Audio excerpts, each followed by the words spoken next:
My friends, we gather today not to learn something new, but to remember what has always been true. For centuries, mankind has lived under a gentle but persistent illusion, an illusion that has shaped our prayers, our fears, and our deepest desires. We have believed that God is with us. We have believed that somewhere, somehow, just beyond the reach of our fingertips, there is a presence moving toward us, guiding us, helping us, if only we can attract it, if only we can please it, if only we can call it into our circumstances. But let us pause and look within for a moment. When you say, God is with me, who is the me that God must come to? Who is this separate being standing outside the divine embrace?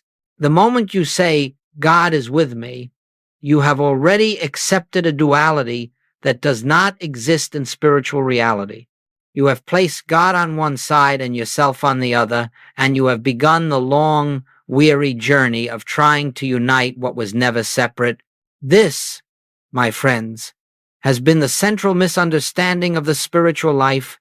We have imagined a God who travels, a presence that comes and goes, a love that responds to our cries only when we have prayed hard enough or lived well enough. And because we believe this, we live in fear. We live in self-doubt. We live in a constant state of trying to get what is already ours. Let us begin right here at the opening of this work, together with a truth that can dissolve a lifetime of seeking. God is not merely with you, God is being you. The very life that beats your heart, the intelligence that animates your mind, the love that longs to express through you that is the presence you have been calling God. It has never been outside you. It has never been distant. It has never been separate. You see, the spiritual journey is not the attempt to bring God closer. It is the quiet recognition that God could never be absent. The kingdom you have searched for in the heavens, in the scriptures, in the rituals of religion, is the kingdom that Jesus said is within you, not as a poetic idea, not as a hopeful metaphor, but as the literal truth of your being. And so, as we begin today, let us set aside the old belief that God must come to us, or that we must reach out to God. Let us rest in a deeper reality. The presence you seek is the very consciousness by which you are aware in this moment. It does not move toward you. It expresses as you. We are not here to invite God into our lives. We are here to awaken to the life that has never been anything but God. Let us go deeper now. If we are to understand the nature of this presence that lives us, we must return to the simplest of all spiritual statements, a teaching so clear that only the human mind could have complicated it. When Jesus said, "The kingdom of God is within you," he was not offering poetry. He was not speaking symbolically.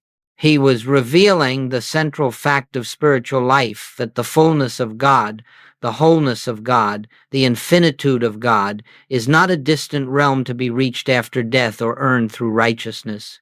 It is the very essence of your being in this moment. The kingdom is not something you travel toward. It is not something you acquire. It is not something that descends upon you when your prayers are perfect enough. The kingdom is the divine consciousness expressing as the life you call I. And because this kingdom is within you, every attempt to seek God outside yourself must fail. You cannot find what you already are. You cannot import the presence that is already shining at the core of your being. This is why so many seekers wander endlessly. They read more books, attend more meetings, recite more prayers, all in the hope that God will draw near. Yet Jesus says, look within. Look where you have never thought to look.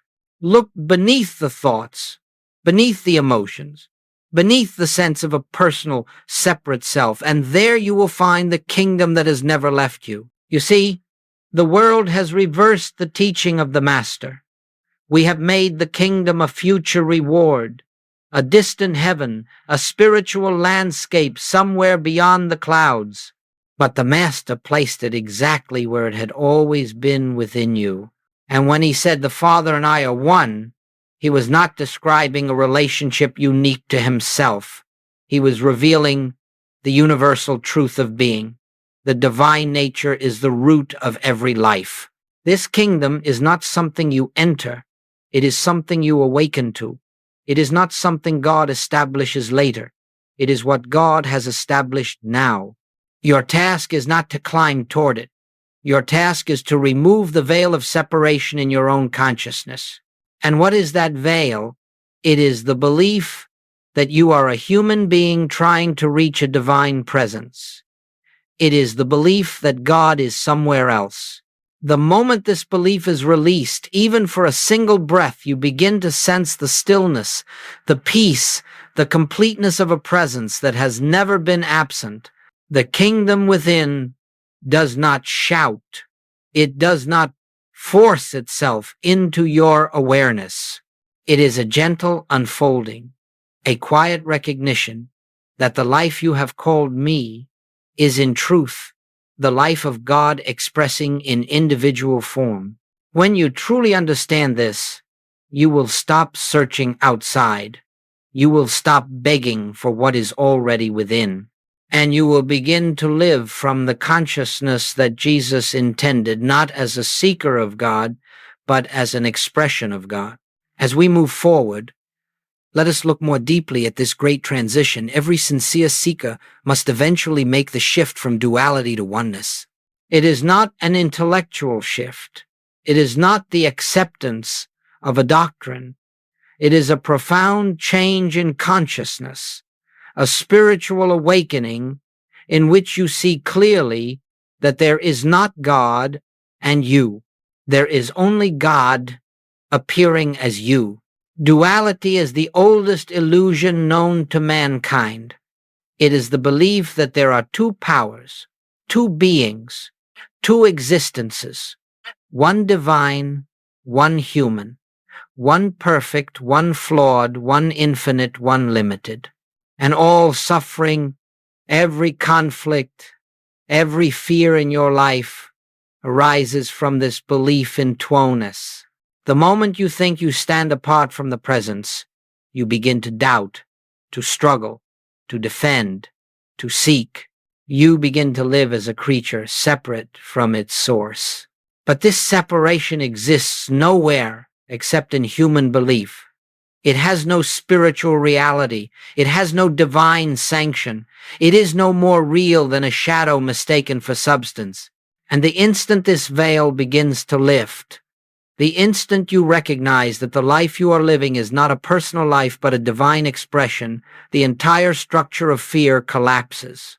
Let me say this plainly so that you do not miss it. God is not accompanying your life. God is the life you are living. You are not a mortal being borrowing breath from infinity. You are not a fragile personality hoping for divine support. The very breath you breathe is the movement of God. The very intelligence that thinks is an activity of the divine mind. The love you feel, the intuition that guides you, the compassion that arises in you, these are not human virtues. They are the nature of God expressing as individual consciousness. When you look at a wave in the ocean, you do not say, here is the wave, and somewhere else is the ocean. No, the wave is the ocean in expression. Its form may rise and fall, its shape may shift, but its essence is the same infinite substance, and so it is with you. The form you call my life, my personality, my story, is simply the divine life, taking individual expression. Your essence has never been separate from its source. The human sense of self, the one who fears, who doubts, who seeks approval, who struggles, is not the real you. It is a temporary mask formed by the belief that you are a separated being. And as long as you live as that mask, you will experience the limitations of that belief. But the moment you begin to identify not with the mask, but with the life behind it, every limitation begins to dissolve. This shift from duality to oneness is not achieved through effort. You cannot force it. You cannot will it. You cannot study your way into it. It comes through recognition. It comes through the quiet inner knowing that what you have called I all your life is in truth God appearing as you. And when this recognition dawns even faintly, you will discover that fear has no foundation. You will discover that lack has no cause. You will discover that illness cannot touch the truth of your being. For all of these belong to the belief in separation. And once oneness is glimpsed, the power of separation begins to fade. My friends, this is the turning point of the spiritual path. Everything you have sought outside yourself begins to reveal itself within. Everything you feared begins to lose its voice. And everything you hoped God would do for you begins to unfold naturally as the activity of the divine presence that is your life. You do not become one with God. You awaken to the truth that you have never been anything else. Let us continue. And let us approach a point that may seem subtle, but upon which the entire spiritual life rests. For many sincere seekers, the phrase God is with me has been a source of comfort. It has carried them through hardship. It has soothed their anxieties and strengthened their hope. But I must tell you gently, yet truthfully, that this statement is still rooted in the very belief that keeps you from realizing the fullness of your spiritual identity. To say God is with me is to affirm a presence that moves in and out of your experience. It assumes a proximity that can grow stronger or weaker depending on your behavior. It suggests a God who responds to your prayers, who comes when you call, who arrives when you are worthy and stays away when you are not. And though this idea may feel comforting to the human mind, it is also the source of fear, guilt, and insecurity. As long as you believe God must come to you, you will fear the moments when you cannot feel God. You will interpret every difficulty as distance from the divine. You will judge yourself by your emotions, your moods, your circumstances, believing that God is nearer when life is easy and farther when life is hard. And when prayer seems unanswered, you will assume failure not in the prayer, but in yourself. This is the tragedy of God is with me consciousness. It still assumes too. It still imagines a universe where God must travel, must approach, must respond. But God is not a visitor. God is not a presence that steps in and out of your life like a shifting shadow. God does not arrive. God does not depart. God does not draw near. God does not withdraw. These movements exist only in human belief, never in spiritual reality. The divine presence is not with you, it is you. It is the life you call I. It is the mind by which you think, the love by which you feel, the being by which you exist. And when you settle into this truth, even for a moment, fear begins to vanish. For how can you fear losing what you cannot be separate from? How can you worry about God's absence when God is the very essence of your being? How can you plead for help from a presence that is the inner light of your own consciousness? You see, the danger in the phrase God is with me is not that it is false, it is incomplete. It is the first step of awakening, but it cannot be your home. If you linger there, you will forever walk the path of the beggar, the seeker, the one who hopes God will hear, will come, will act. But the moment you awaken to oneness, you discover that God is not your helper, God is your identity. This does not make you God, for the ego cannot contain the infinite, but it reveals that the infinite is expressing itself as you, through you, in you, and as the very substance of your being. Once this dawns, the whole structure of petitionary prayer collapses. There is no longer a God to convince, no longer a presence to summon, no longer a blessing to chase. There is only recognition of what already is. To mature spiritually is to move from seeking God's nearness to realizing God's nature. It is to exchange the insecurity of duality for the peace of oneness. And this shift transforms everything because it removes the central illusion that has kept you living as a separate creature trying to reach the divine. My friends, if you hear nothing else today, hear this. You cannot lose God. You cannot lack God. You cannot be distant from God, because God is not something added to your life. God is the life itself. The day you stop asking for God's presence is the day you begin to experience it. Now we come to a central pillar of the spiritual life, one that must be understood if you are to live in freedom rather than fear. For centuries, prayer has been built upon the assumption of lack. God, please give me this. God, please heal me. God, please fix my circumstances. And the more intensely we desire, the more passionately we plead, the more exhausted we become. Because all supplication begins with a silent confession. I do not have what I need. But the spiritual life, the life that Jesus revealed, the life that the mystics have lived, the life the infinite way invites you into, is not founded on lack. It is not founded on asking. It is founded on recognition. Recognition is the quiet realization that everything you have asked God to give you has already been given.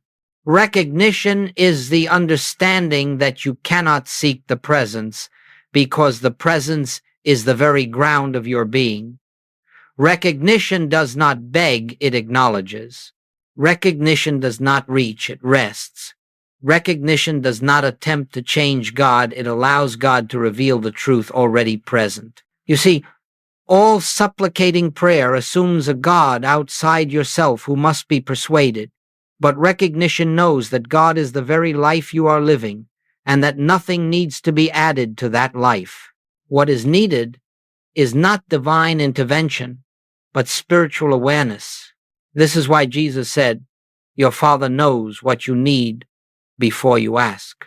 How could this be true unless the divine presence already fills every space of your consciousness? And if that presence is already complete, already perfect, already fully expressing its wholeness, then what prayer could you possibly offer that would improve upon what God already is? And so the prayer of recognition is simple. It begins with stillness. It begins with the willingness to stop trying to achieve what is already true. It begins with a pause, a breath, a moment of surrender in which the mind ceases its frantic activity and yields to the deeper, knowing within. In that moment, you do not say, "God, please be here." You rest in the awareness. God is the very presence of this moment. You do not say, "God, please heal me." You rest in the awareness. The life functioning in me is already whole. You do not say, "God, please guide me." You rest in the awareness. Divine intelligence is the mind, by which I think. Recognition is not a technique. It is not a ritual. It is the natural state of consciousness once separation has dissolved. And every time you return to recognition, even for a few seconds, you are stepping into the kingdom. You are dropping the illusion that you stand outside your own source. Understand this.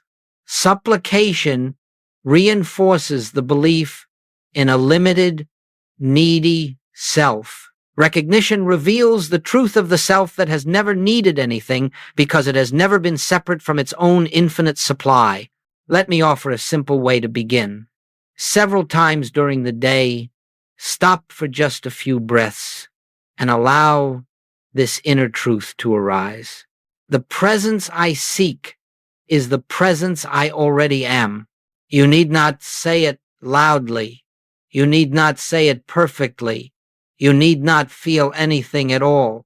Simply acknowledge, simply recognize, simply rest, and you will find that as recognition becomes your way of life, fear begins to lose its authority. Anxiety loses its grip. Confusion softens. And the subtle but unmistakable guidance of the divine presence begins to reveal itself in your thoughts, your actions, and the unfolding of your day. My friends, you have spent many years asking. Now begin to discover the joy of recognizing. Let us now consider what happens practically, tangibly, unmistakably when the consciousness of God shifts from being something outside you to the recognition of God as your very life. For this is not theory. This is not philosophy. This is not the memorizing of spiritual ideas. The moment you stop living as a separate creature and begin to rest in the truth of divine identity, everything in your life begins to take on a different tone, a different rhythm, a different quality of unfolding. The first transformation you will notice is this: fear begins to dissolve. Fear can survive only where separation is believed. Fear requires a me who must face life alone, who must protect, defend, and control. But when you recognize that the life-living you is the same infinite presence that has formed galaxies and guides the stars, fear loses its foundation. You discover that you are not navigating life by yourself. Life is guiding you from within. The second transformation is clarity, where once decisions were made through analysis, through worry, through trying to calculate outcomes, now decisions arise from a calm inner knowing. You begin to live intuitively, not impulsively, but from the quiet assurance that the divine intelligence that formed your being continues to govern your experience. Ideas come when they are needed. Guidance appears without strain. You do not reach for answers, they reveal themselves. The third transformation is peace even when nothing has changed externally. The moment you recognize God as the life you are living, you cease trying to fix the world around you. You cease believing that your peace depends upon circumstances.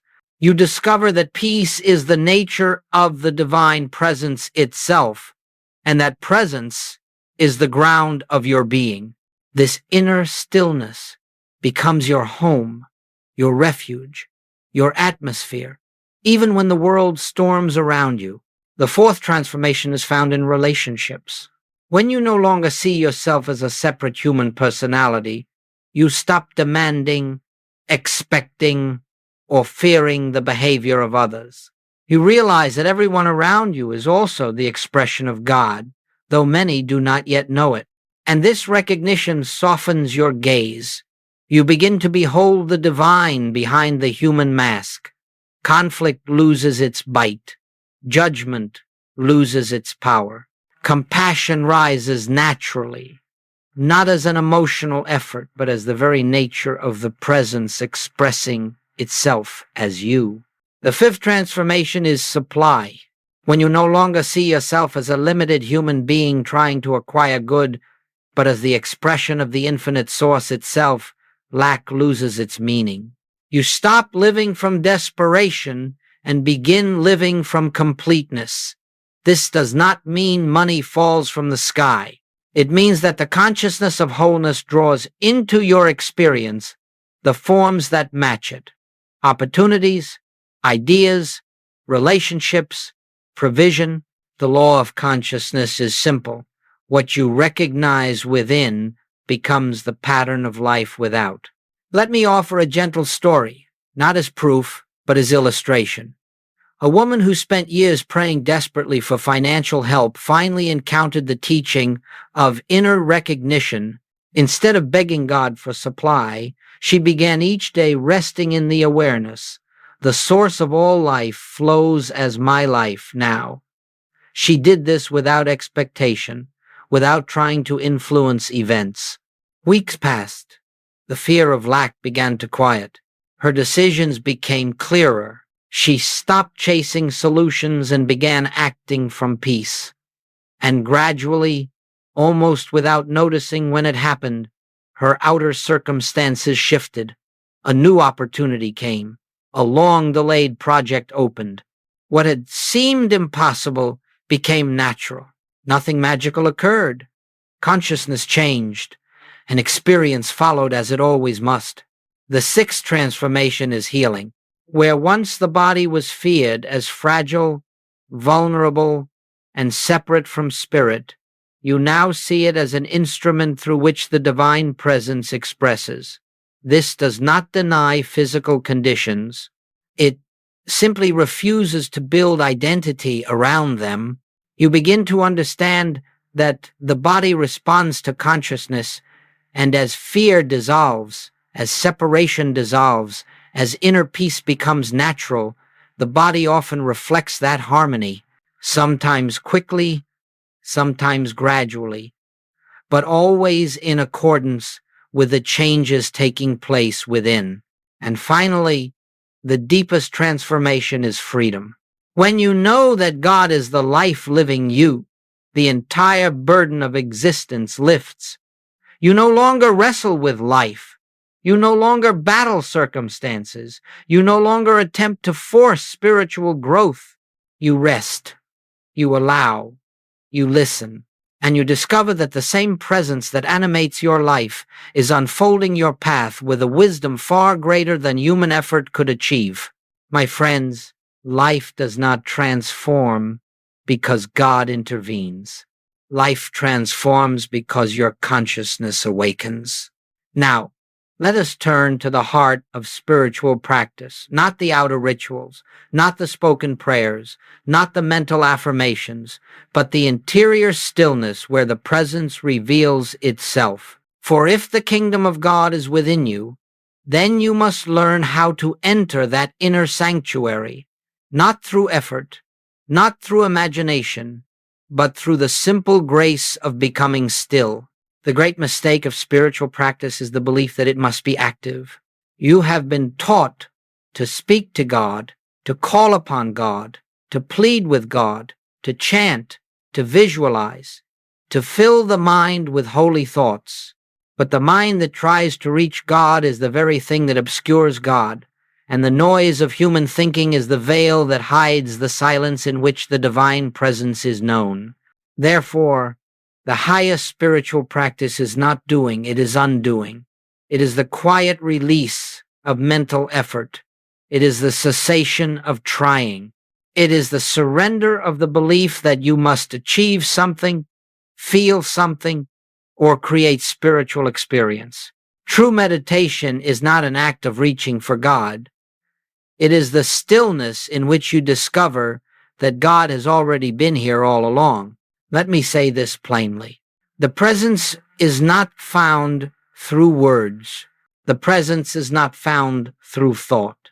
The presence is found in the absence of both. When you sit quietly, not to get something, not to change something, not to force a feeling, but simply to be, you begin to feel a subtle shift. The mind softens. The body relaxes. The breath finds its natural rhythm. And in that stillness, you become aware of a quiet, living presence at the core of your being. It is not felt through sensation. It is not heard through sound. It is known through a deep, wordless awareness. This is the secret of meditation, as taught to those who truly sought illumination. Be still and let God reveal God. And you do not need an hour. You do not need a sacred space. You do not need a perfect mind. You need only the willingness to stop just for a moment and to rest in the truth that the life within you is divine. Let me guide you into a simple practice, not as a technique, but as a doorway. Wherever you are, perhaps as you listen now, allow yourself to pause. No effort. No striving. No attempt to reach out. Simply let the next breath be natural. And now, in this quietness, recognize not with the mind, not with words, but with inner awareness. God is the very presence of this moment. Do not try to feel God. Do not try to experience something mystical. Simply recognize and rest. This is the beginning of silent union.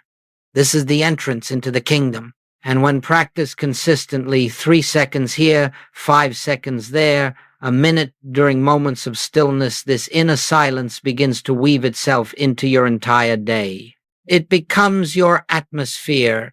It becomes the ground upon which your thoughts and actions unfold. You will discover that the less you try, the more you become aware of the divine presence. The quieter you become, the more guidance arises. The more deeply you rest, the more easily life flows. For silence is not empty. Silence is filled with a divine activity that human effort cannot produce. Let me share something essential. You do not meditate to bring God into your life. You meditate to become aware of the God who has never left. This practice of silent union is not escape from the world, it is entry into reality. It does not remove you from your responsibilities, it empowers you to meet them with clarity and peace. It is not something you do in addition to life. It becomes the very foundation of life. And as you return to this silence throughout your day, between tasks, in moments of uncertainty, before speaking, before acting, you will find that solutions arise without effort, opportunities appear without strain, and peace remains even amid challenges. Why? Because you are no longer living from a human sense of self. You are living from the presence within. This is the true meditation. This is the doorway to the kingdom. This is the practice that dissolves the illusion of separation and reveals the oneness that has always been the truth of your being. Now that we have entered the silence together, let us speak of what comes next, not merely the recognition of God within, but the living of that truth in daily experience. For spiritual awareness is not confined to the quiet moments. It is meant to be carried into every action, every conversation, every circumstance of life. The purpose of realization is not to retreat from the world, but to illuminate it from within.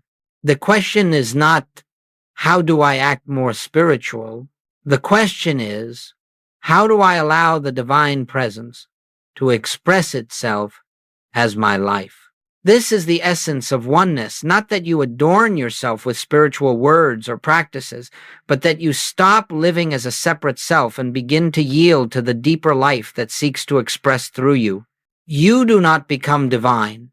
You permit the divine nature, already within, to shine unobstructed. When you live as the expression of God, something beautiful happens. Your actions lose their strain. Your efforts lose their desperation. Your decisions lose their confusion, for you are no longer acting from personal will. You are flowing from the inner presence. Consider this. The branch does not struggle to bear fruit. It does not demand strength, nor plead for nourishment, nor worry about the seasons. It simply abides in the vine, and the life of the vine expresses as the fruit. So too, when you abide in the inner presence, when you recognize yourself as the expression of the divine, your life begins to bear its natural fruit without effort. Let us explore how this unfolds in daily living. In your work, you stop asking, "What should I do?" and begin listening inwardly. What would love express here? What would intelligence reveal here? What is the next effortless step? Actions arise without anxiety because they do not come from the limited human mind. In your relationships, you cease projecting your fears, expectations, and insecurities onto others. Instead, you behold the truth that each person before you is also a vessel of the same divine presence. Even when their behavior seems unkind or confused, You recognize that the Christ within them remains untouched. This recognition shifts interactions in ways that force can never achieve. In moments of challenge, you stop asking, "Why is this happening to me?" and begin resting in the truth. This circumstance cannot alter my spiritual identity. God is the life I am. Nothing can oppose the nature of God expressing itself. And from this awareness, wisdom unfolds. Solutions appear. Strength arises. In moments of success, you no longer cling to achievements as personal accomplishments, nor fear their loss. You understand that success is simply one form through which the divine presence has chosen to express temporarily. You do not grasp it. You do not exalt in it. You receive it with gratitude and release it with grace. In moments of failure, you do not collapse into guilt or self-condemnation. You recognize that failure belongs only to the human sense of self, not to the divine identity. And so, failure does not define you. It becomes a passing appearance that cannot touch the truth of your being. Living as the expression of God is not a lofty ideal. It is the simplest way of life. It means you cease trying to be something holy, wise, good, successful, and instead recognize that everything God is already seeks expression through you. You do not have to force compassion. Compassion flows naturally when you stop defending yourself. You do not have to force patience. Patience appears when you rest in inner peace. You do not have to force love. Love expresses itself when you recognize your unity with all life. This is why Jesus said, "Let your light shine." Not create your light, not polish it, not defend it. Simply let it shine. The light is already within. The life is already within. The wisdom is already within. The kingdom is already within. Your task is not to make these things happen. Your task is to remove the false identity that has hidden them. And so, spiritual living becomes effortless, not passive, but surrendered. Not inactive, but receptive. Not self-centered, but God-centered. When you truly recognize your oneness with the divine, you discover that life is not something you must manage. Life is something you must allow. And now, as we bring this period of inner contemplation to a close, let us return to the very first truth with which we began, because all spiritual realization, no matter how deep, always circles back to the same simplicity. God is not merely with you. God is being you. Everything we have explored today, oneness, silent union, inner guidance, effortless living, flows from this one foundational realization. You have not been walking toward God. You have not been growing closer to God. You have not been trying to reach a presence outside yourself. You have been awakening to the presence that has never been absent. Let your heart rest in this. There is no separation to overcome. There is no distance to bridge. There is no journey to complete. The divine life is the very essence of your being. The kingdom is not reached by effort, it is revealed by recognition. And recognition is not a dramatic revelation.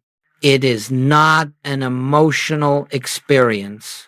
It is not a spiritual fireworks display. It is a quiet, gentle knowing that arises in the stillness of your own consciousness. I and the Father are one, not two, not near, one. Whenever fear arises, you return to recognition. Whenever anxiety stirs, you return to recognition. Whenever the mind insists on separation, you return to recognition. Not through force, not through effort, not through repeated words, but through the quiet awareness that the life you are living is divine in origin, divine in nature, and divine in expression. Let this be your practice going forward. Before each activity, pause for just a moment, not to ask God to come, not to seek help from a distant heaven, but to acknowledge God is the presence of this moment. When facing a challenge, pause and recognize, my life is not separate from the infinite. When feeling uncertain, pause and know, the mind by which I think is God in expression.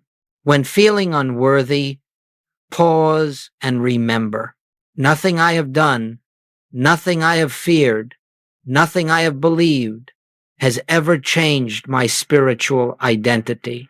And when you forget, as all of us do, simply return again. There is no condemnation in forgetting. There is no failure in drifting. There is no judgment for falling back into human patterns.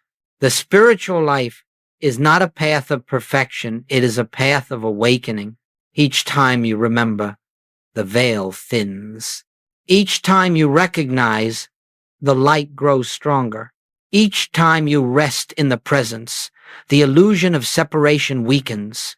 And eventually, gradually, naturally, the truth becomes your home, your atmosphere, your way of living.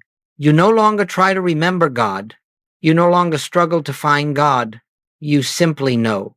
And from that knowing, everything in your life begins to unfold with the effortless grace of the divine presence, expressing itself through you.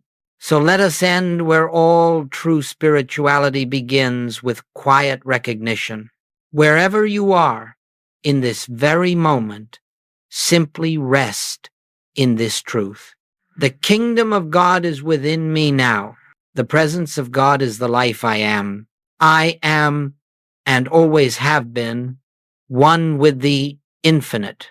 My friends, may this recognition accompany you gently into the next breath, the next step, the next conversation, and the next unfolding of your life. Not as a technique, not as a belief, but as the living truth of your being.